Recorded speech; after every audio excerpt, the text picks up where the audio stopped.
have just started chapter 3 of this game. It's all about Hanayome, I think it's the name, aka the Shroom Bride. Yep, Hanayome.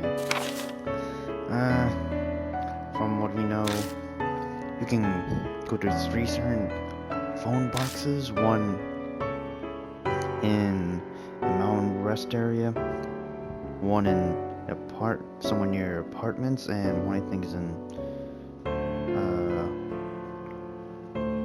mountain pass or near the forest. So yeah.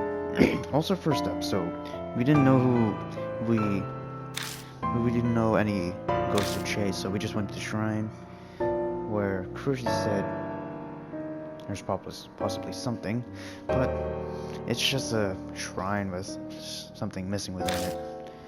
And Mary barely saw anything. But we got some new partners. Susie, a girl that is kind of shy but does seem confident in her voice. And we got Aida, which I'm gonna be partnering with, I guess. At least for this episode.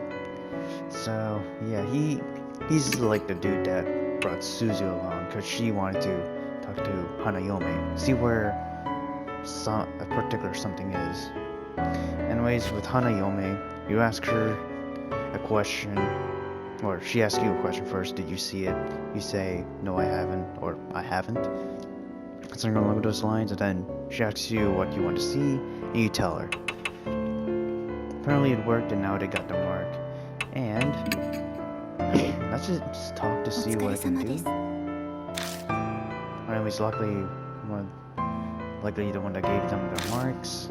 Please visit one of the public phones that rumors say Hanayome calls.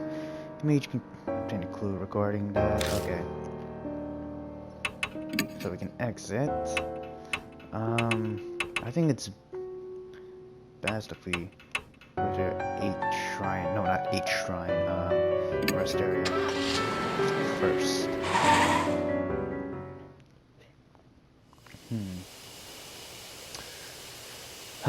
Damn. The phone booth stands solitary on the edge of the vacant rest area. The endless sea of trees stands behind it. Christy must have run into the forest after she heard the telephone ring. Whoa. I can hear a dog howl from nearby. It almost sounds sad. I'm probably just imagining it. It doesn't seem to bother Aida. He's only paying attention to the phone box. That's gotta be the booth the rumors mentioned. Something about it just feels off. Like everything's telling me this is it. Rumors say the phone is supposed to ring while you wait. Alright. I'm guessing waiting outside doesn't count. Yeah, probably not. I tried, it didn't ring until after I'd gone inside the thing. Alright. But the booth is too small for 2 people. Hell, this led's pretty thick in the front. Either I or Ida will have to go in. Nah, I'll pass. I'm kinda big, so yeah. Me and my current spaces don't work. Okay, dude. I guess I'll have to go in. It's cramped inside and almost impossible to move around at all. Right. I'd be a sitting duck if a spirit attacked me while I am here. The clouded glass makes it hard to see the outside. Just makes me more nervous. I wonder how long I have to wait until the phone rings. To pass the time, I glance around at the inside of the booth. There's a poster attached to the window. Help our investigation. On a night of, I don't know if it's like British dates or American dates. I'm just gonna say the 2nd month? It's either 2nd month or 2nd day. 8th month or 8th day of 1990X. An assault took place in the forest nearby. If anyone has any info on this case, please notify H department. This is dated 5 years ago. Looks like something terrible happened here. Ah, okay. The phone begins to ring. I hesitantly reach up and pick it up. Eh? The only sound I hear is the dial tone. No one is speaking. What's going on? Ah, there's someone. Suddenly, there's a strange noise. Crunching. Smacking. Sounds like the sound of saliva as someone chews. You see it? No. Tucked into smacking is a woman's voice. The voice is creepy, cold, and chills me down to the bone. Is this Hanayome? Did you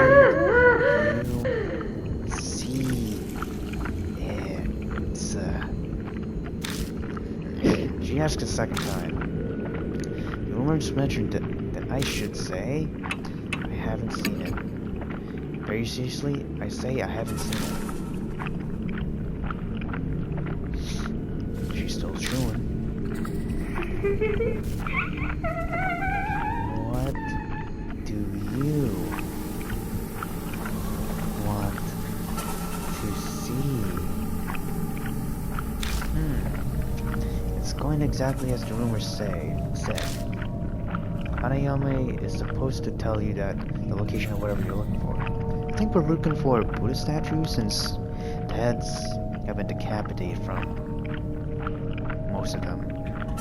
At least in each shrine. She told me to ask about the Buddha statues that were stolen from each shrine. I'll give it a try. Buddha statues. Lord Buddha.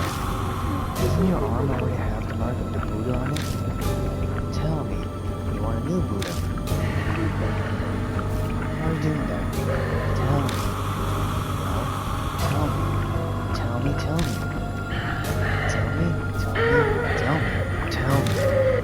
Tell me. Tell me. Tell me. Tell me. Tell me. Damn it. Tell me. Damn it.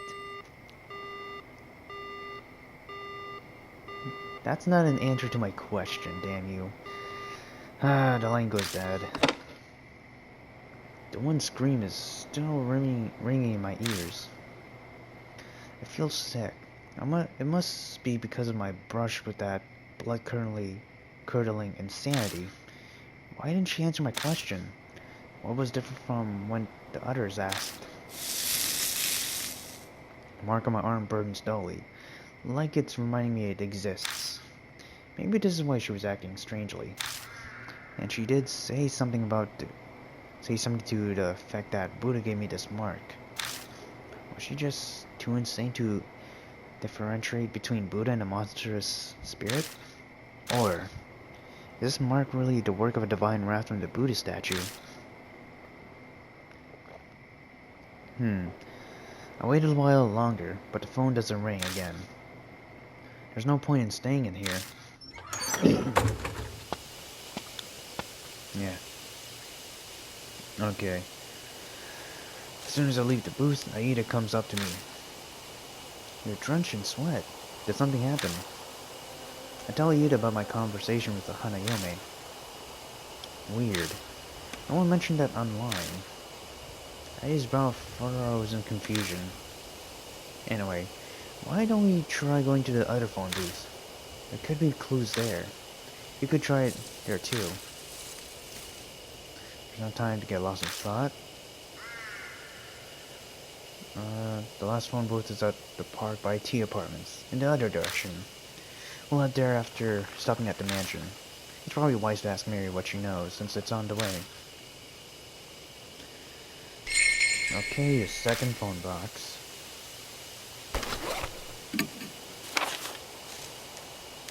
And the booth poster looking for info. Phone rings while I'm distracted. Alright. So that's the second one we've done. Let's just go back to Kujo Mansion.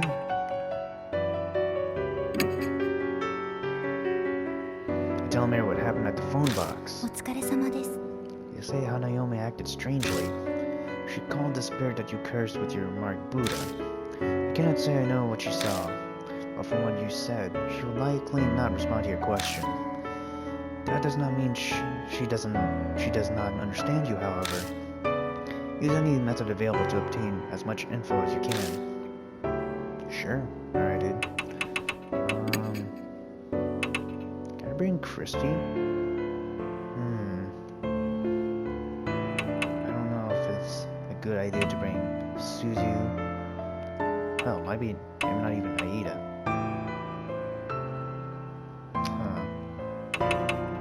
Well...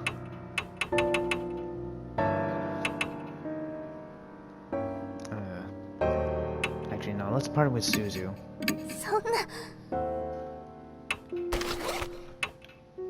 6 power. She has a lot of spirit power. Hey, how about Aida?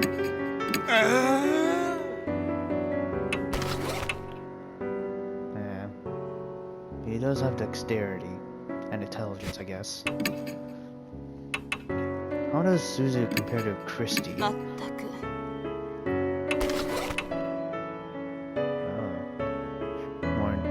She's best at intelligence, second best at spirit power. Alright. Let's go with Suzu. And... Parkour. Right. Ah, here we are. I see a small park tucked between all the looming apartment buildings. There's no one here. I guess everyone's already asleep. Those lights, some of those lights say otherwise, but they're still in there. I'm sure that's the telephone booth, but from the rumors. Well, now that I'm here, I still have no idea why Hanayome hung up on me. I found the rooms exactly. Where did I go wrong? I scratch my head.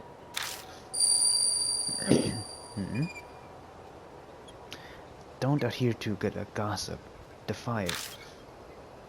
Ah, it's the voice again. Suddenly I hear that strange voice again. Gossip. In other words, the rumors. What will happen if I don't follow the rumors? Suzu, go back to the car. There's something I want to try. But it might end up backfiring on me. Alright. Okay. Please, be careful, mister. Right. Oh, wait, 1 second. I have a message from Aida. Oh? Yeah. He says there's new info on Hanayome. Here it is. Suzu hands me a note written by Aida. Don't talk about eyes or things like that when you're on the phone with Hanayome. If the call goes sideways somehow, don't say I, okay? P.S. Best to avoid anything that even sounds like I. What? Don't say I? There's nothing else? No, that's it. But Aida said that he was sure it would help. I'll keep it in mind. Alright. Suzu returns to the car. Ah, it's not safe. At least lock it. I step inside and wait for the phone to ring. There's a poster in this booth too, just like the one at the rest area. This looks like it's been here for a few years. Young woman kidnapped. A young local woman was kidnapped close to this location. If you if you were a witness to this crime, please notify the police. MPD. February 8th, 5 years ago. Oh, the number date is like the date that I recognize. Okay. 2nd month of the year, 8th day of February. Cool. I think the poster I saw in the register had this exact same date. Coincidence? Eh. The phone rings. I grab the receiver and slowly pick it up. She's fucking chewing again. I'm not the type of guy to get pissed off by people chewing gum, but shit. Sometimes it does creep me. I hear a noise like someone chewing gum at the other end. An icy cold voice speaks.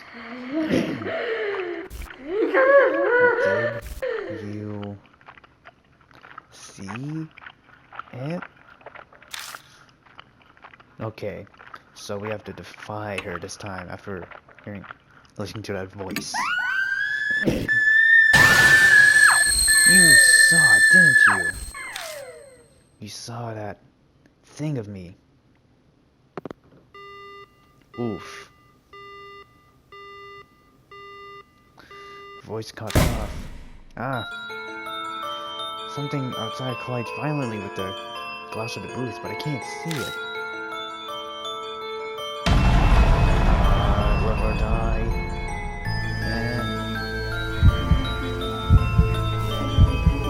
Tell me, how did you see it? With your own eyes? Or eyeglasses? Telescope?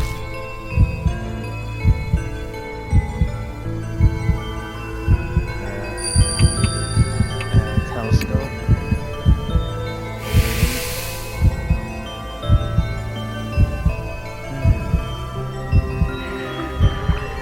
Eyeglasses have eyes. Eyes is just eyes. It sounds like something searching around outside the phone box.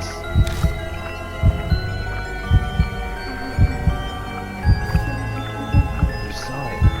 You said you saw it. What color? A beautiful color. Pink or red? Pink? Green?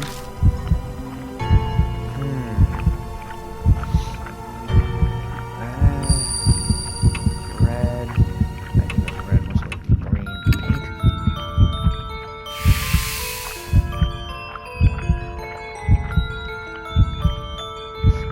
Well, so far.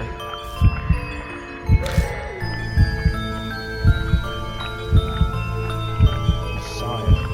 What kind of person are you? What's important to you? Your dreams? Romance? Love? Which do you choose? Oh, I think it's romance.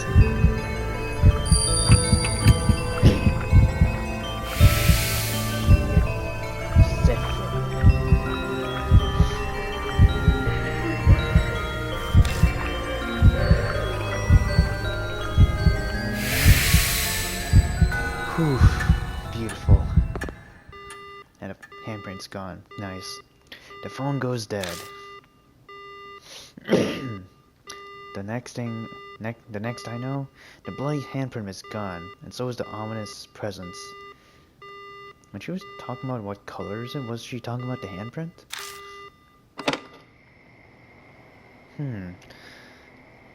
Oh, the green could indicate the phone box itself.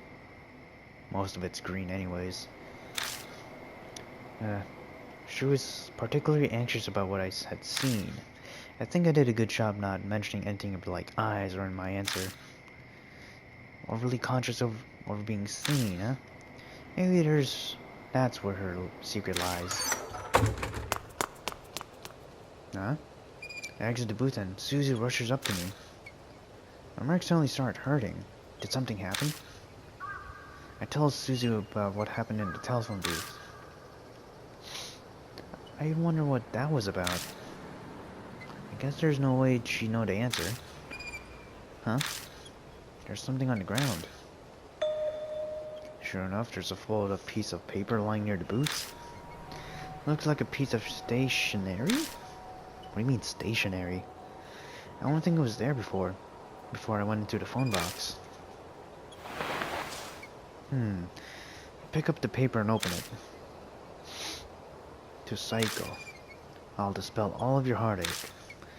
So forget that horrible incident and take your quiet rest up in heaven. An incident? The posters I saw in the telephone booths mentioned something like that too. Could they be connected? The assault and the kidnapping? Ask Suzu what they think. They again. Is it a coincidence? Or... Suzu worries at her lip. We've gone to all the boxes now. Should we go back? I want to share all this with Aida and Miss Crispy. Yeah. We should probably head back for now. No info. Telephone box.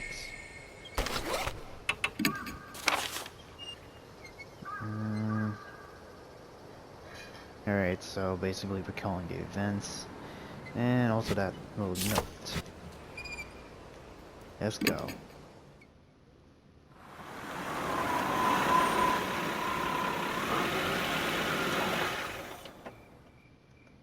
Oh, welcome back. Christie's there in the garage. She's going through the files full of articles on criminal cases. How did the investigation go?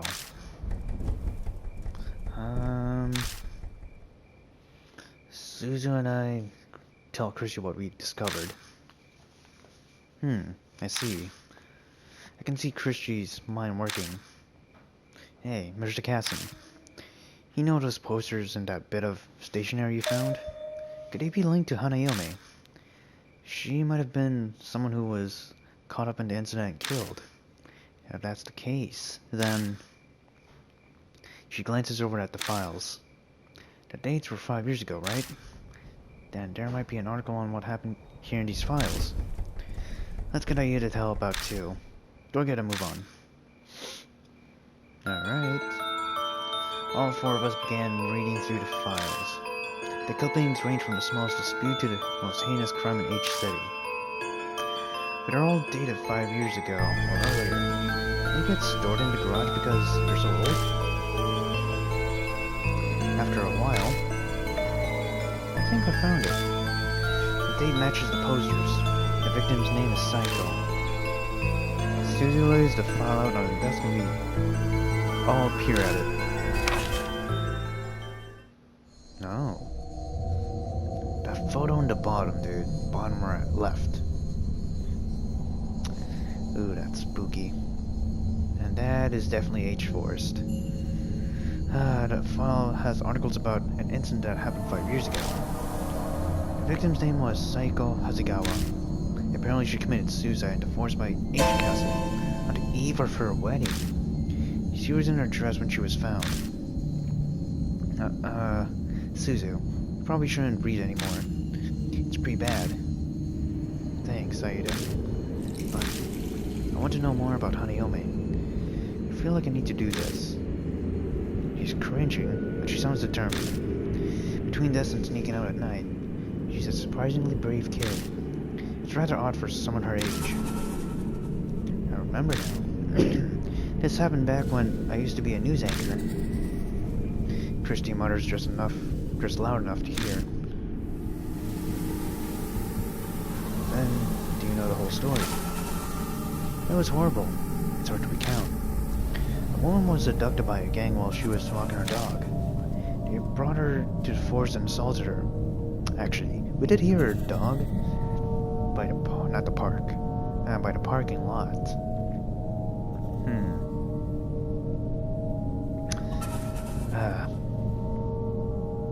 I feel like that's connected. It has to be. We brought her to the forest and assaulted her. People found her battered and staggering along the road the next day.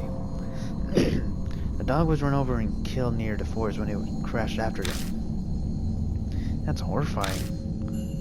Yeah, but that wasn't the end of Saiko Hasegawa's misfortune. Aida's sound really cuts in. His usual grin is nowhere to be found. It's well known in some circles, but her assault was photographed. Damn. The pictures were sent to her fiancé. They threatened to make them public if they didn't pay up. Herder gave them a ton of money to get the photos and the negatives. Is that true, Christy? Yeah, I heard that as well. Because of all of that, Miss Saiko had a mental breakdown. At the end, she hung herself. She'd been a serious, honest woman, so she just couldn't bear it. That's tough, dude.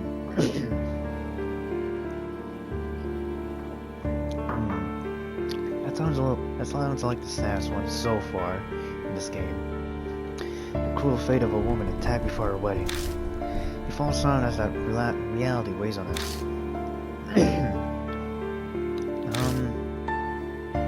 Suzu timidly speaks up, her face pale. Maybe there's a connection between what happened to Miss Hasagawa and Hanayomi's phone boxes? Going to the article, the incident that wrecked her life took place near each phone box. She was abducted by the park, assaulted by the rest area. She was found wandering near the parking lot by a highway. The phone booths connect Hanayomi and Saigo Hasagawa. The coincidence sends a shiver down my spine. So that note we found by the telephone booth. Did Saiko's fiancé write it? Most likely. What's strange is it was there, and not where she committed suicide. Did Hanayomi put it there? Maybe she was telling us something. I have no clue how spirits think, but if Susie's right, then that note is an important clue for us. I seem to recall Miss Saiko's fiancé was a famous musician.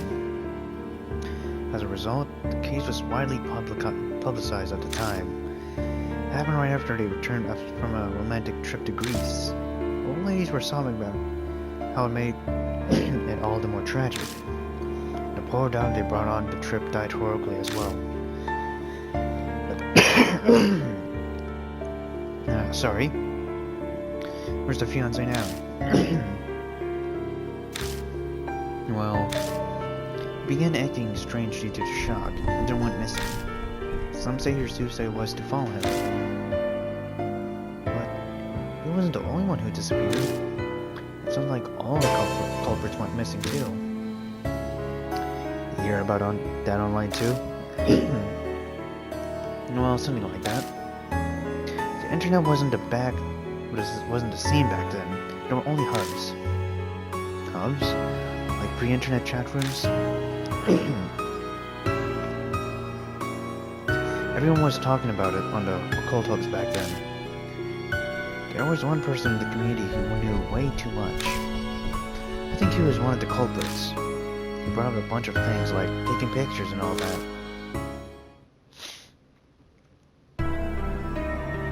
And I bet those were pictures of the assault. Yeah, that's right. After they were finished, those assholes got a camera out. Took pictures of her. Her face soaked with tears. The whole time she yelled, "Don't look! Don't look!" Don't look, huh? Hanayomi has an extreme reaction to being seen by others. He kept going on about it, night after night, until he suddenly stopped posting. People who knew him said they couldn't contact him at all. Those guys deserve to die, but it's still really creepy, you know? Suddenly, a line from the note pops into my head. I'll dispel all of your heartache. Hey, Christy. Do you happen to know exactly where in the forest Saiko killed herself? I was reported at the time, so I did go to the location. But that was 5 years ago, so I don't remember exactly. I feel like I went west from the big arch at the entrance. So, you're really going to go? Yeah, you might be able to figure out something about Hanayomi. Okay, mister. I'll do my best. No info, huh? Gathering info at the mansion. Let's go to the mansion real quick. Probably will end it off after I arrive at the location. But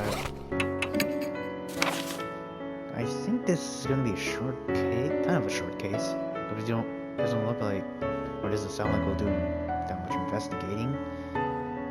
Oh, it sounds like we're gonna be going on a different path too.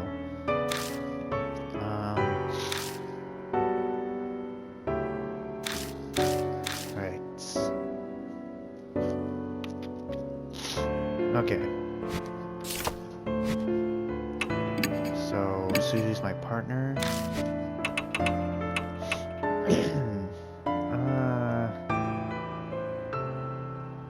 Shit.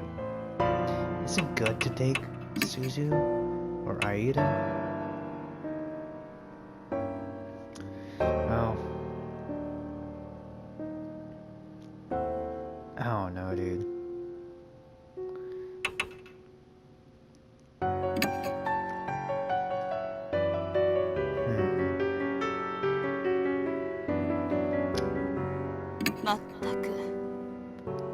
Oh, no, let's just take Susie. Sorry about that. Alright. 43 gold.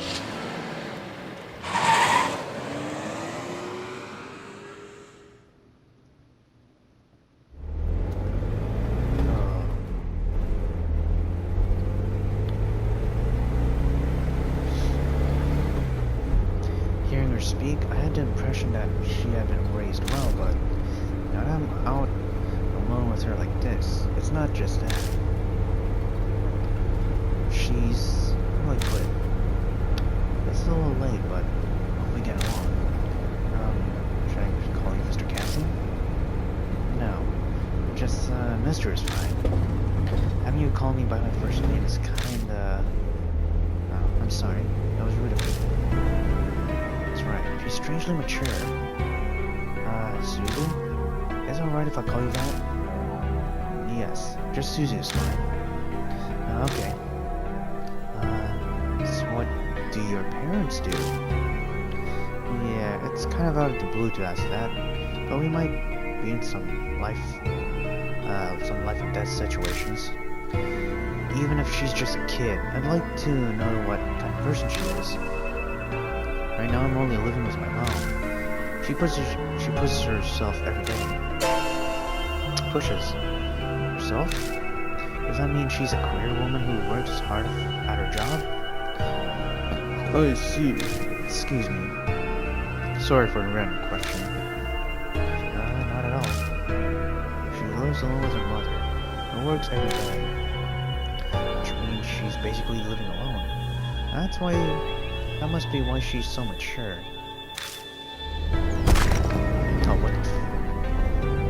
Just then the tires hit a bump in the road. I can see a square gray object in the backseat through the rearview mirror. Is that thing back there yours? Oh no, tell me. No, that's Aida's. Oh. I thought that was gonna be another fucking ghost. He said it was a CD radio cassette player. Why is it here? He said we might need music while we drive.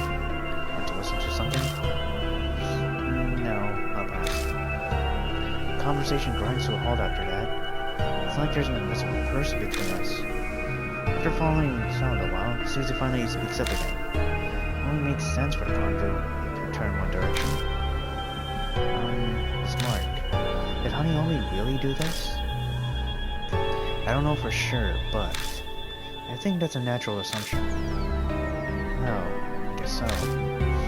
Suddenly it dawns on me. Why does this kid not want to treat the spirit like it's evil? No, maybe just Hanayomi specifically. And that would be the best. What would? I mean, if Hanayomi were really a nice spirit. Yeah, you're right. Her grin at me is relieved. I smile back at her stiffly. I wait in the pit of my stomach. If that's really true, we can get through this without anyone dying. The problem is that's impossible. I lightly rub my wrist as I watch Susie smile up the corner of my eye. Yeah, I really hope so.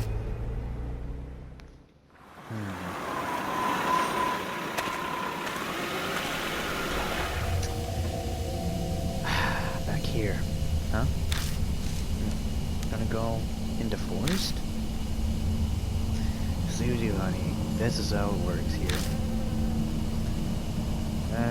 She's understandably terrified. Emma would be in her shoes. No one wants to go into a dark forest at night. Especially a famous suicide spot. We'll be okay as long as we're careful. I don't believe what I said for a minute. It's just something you say at times like these. Yeah, sure. Okay. It's supposed to be west of the gate. I looked to the west of the gate again. There's no sign of a trail. Daddy? Suddenly, Susie's face stiffens. What's wrong? It just got cold. Nani? Ooh, whoa, dude. What the fuck? It's a dog? I heard a dog earlier. It has hair. Wow. It looks like a human face, too. But I think if you look at that at a different angle, it's just angle that you don't see its eyes. Its nose is just mouth. I can kind of see its tongue. Shit, dude. That's fucking creepy. Hell, even looks like it has an eyebrow. Hold her gaze and see a low shout dashing up from out the darkness. A dog? It certainly seems like one. It kicks up the dirt with 4 legs. It looks awesome now. Its fur is long and disheveled, and from certain angles it looks human. The dog stares at us, growling softly. What is it? Are you trying to tell us something? Mom says you're not supposed to talk nice to dogs like that. She says to be firm, like its master. That's how you train them. If you give it attention, the dog will think it has power over you.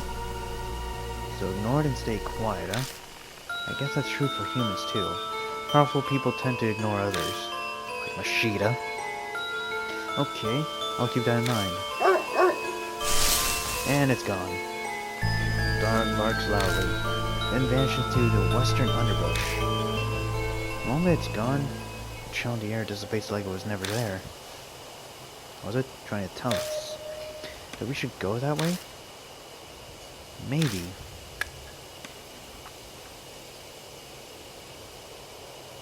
I shined a flashlight on the spot where the dog disappeared. Now familiar pain shoots throughout my wrist.